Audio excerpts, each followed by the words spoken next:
let's have another problem.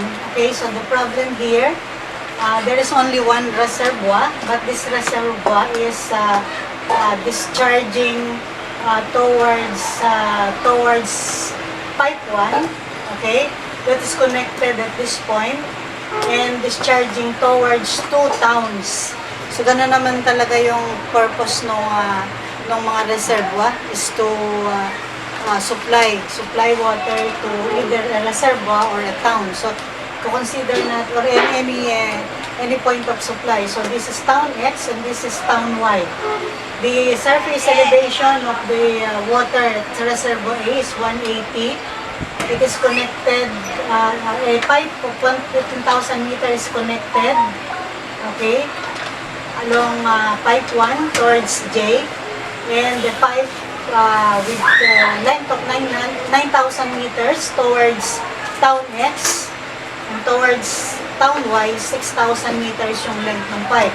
Now, the elevation, the general elevation of town X and town Y are given as 60 and 45. Now, ang magsusupply ay yung reservoir A. Okay? Ang population ng kanyang supplyan sa town X is 20,000. Ang population ng town Y is 24,000. Okay? So, pag sinabi mong population yan, it is a general term that includes livestock, domestic, lahat yung pag-inom, so lahat yun. So, naka-average siya ng population ng 20 and 24,000. And the average consumption is 100 liters per capita per day. So, yung per capita na yun, kinoconsider yun na parang isang consumptioner, at isang nagko-consume yun. Ano? So, yun. Yung 20,000 na yun, may kasama ng paglilinis ng kotse yun, pagbidilig, pag-urong, lahat ng usage. So, ito yung average ng bawat isang member ng population ng town X and town Y. So, ang tanong dito, ano yung laki? I-design nyo daw yung pipes, ano yung diameter ng mga pipes, 1, 2, and 3, if the friction factor of these pipes is 0.02. So, okay.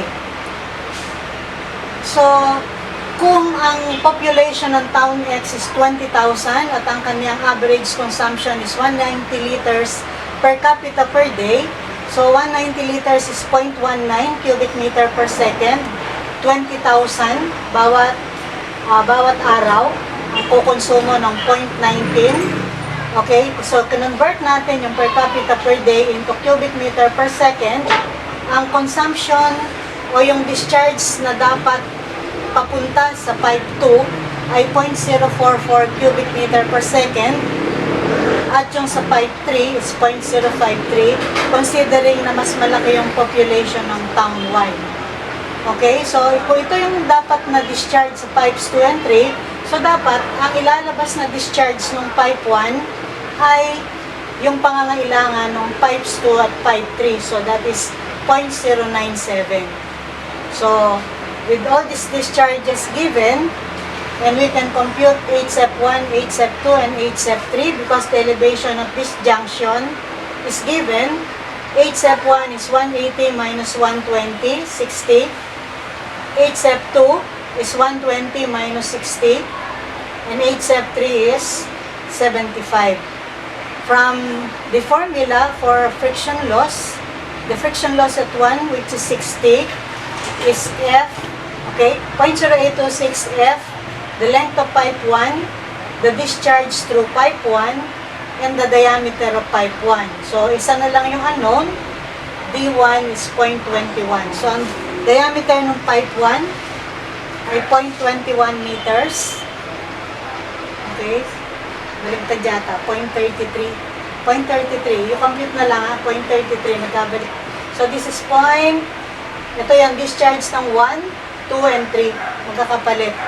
Okay, so, you compute the other two diameters, D2 and D3 using the same formula, papalitan nyo lang yung subscript.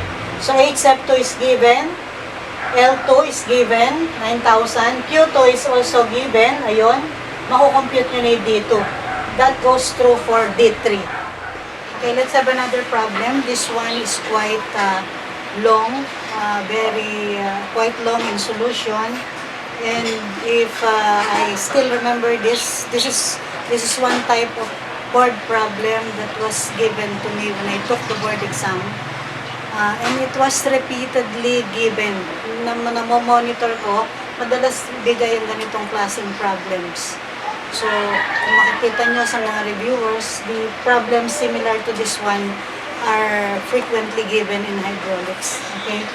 So, the problem here, again, you have a schematic diagram of pipe connections of reservoirs. So, we have three reservoirs, A, B, and C. The lengths and the diameters are given. The elevations of the water surfaces are also given. Pero hindi natin alam yung direction kung sino ang nagsusupply at sino ang sinusupplyan. So, walang given dito. But in our two previous problems, alam natin kung saan nanggagaling yung supply, kung saan yung magkukonsumo ng supply. So, ito, hindi natin alam yung direction at saka kung gaano kalaki yung discharge sa bawat pipe. Okay? So, dito, magkakaroon tayo, before we solve the problem, magkakaroon tayo ng assumption. And yung C-class, ang gagamitin naman natin dito, specified that the Manning's equation will be given or will be used. At sa Manning's equation, the roughness coefficient N. Hindi na yung friction factor ang given, the Manning's coefficient will be given. At yung friction loss is 10.29 N squared L Q squared over D to the 16/3. Specifically kasing ni-require ng problem, although sabi ko na nga sa inyo, this problem is more often used in open channel problems. Sa mga open channel yan. Pero dito, pinapagamit siya. Okay. So, ang tanong nga, saan papunta ang direksyon, gaano kalaki yung discharge sa bawat pipe. So, hindi natin alam. The lengths, hindi ano yung drawing, hindi siya accurate. The lengths, pinakikita lang yung connections, pero yung mga length, hindi naman siya, 1.5, 1.2, hindi naman, doesn't matter. Basta alam natin yung pagdodrawing ng grade line, wala tayong problema doon. Okay? So the first way to attack this problem is to assume that there is no flow at pipe 2. Wala daw flow sa pipe 2. Remember, the three pipes are joined at the point which we call the junction. Okay, and ito yung nagsasabi ng kung gaano kataas yung pressure dito sa junction na ito, yun yung magsasabi kung saan yung direction ng flow. So, kung ina-assume natin that there is no flow at pipe 2, it is assumed also that the energy, graphical presentation of the energy at the junction ay katapat lang ng elevation ng water surface sa B. So, pag drawing natin yung energy gradient will be a horizontal line. At pag yung energy gradient natin ay horizontal line, walang flow. Kasi kaya lang natin nakikita na merong flow is because the gradient, there is a sloping gradient of the energy level. Diba sabi nga, it slopes downward to the direction of flow.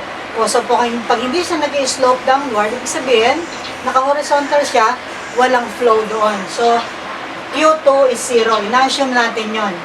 So, kung nandito yung elevation ng reservoir, B, okay, yung friction loss at pipe 1 is equal to 30 minus 24, and that is 6. Okay, 6 ito. 6, okay? So, using this HF1 is equal to 6, masosolve natin yung Q1, 0.081 cubic meter per second.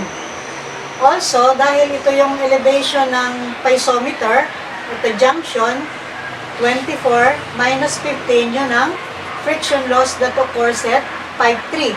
So, that is 9.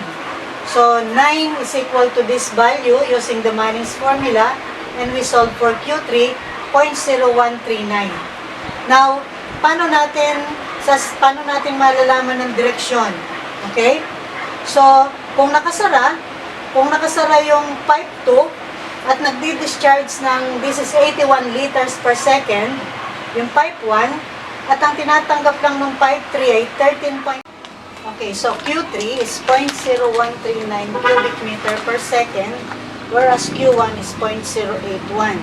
If that is the case, if there is no flow at pipe 2, if this is discharging 81 liters per second, and there is only 13.9 liters per second at pipe 3, saan napupunta yung ibang flow na manggagaling sa Q1?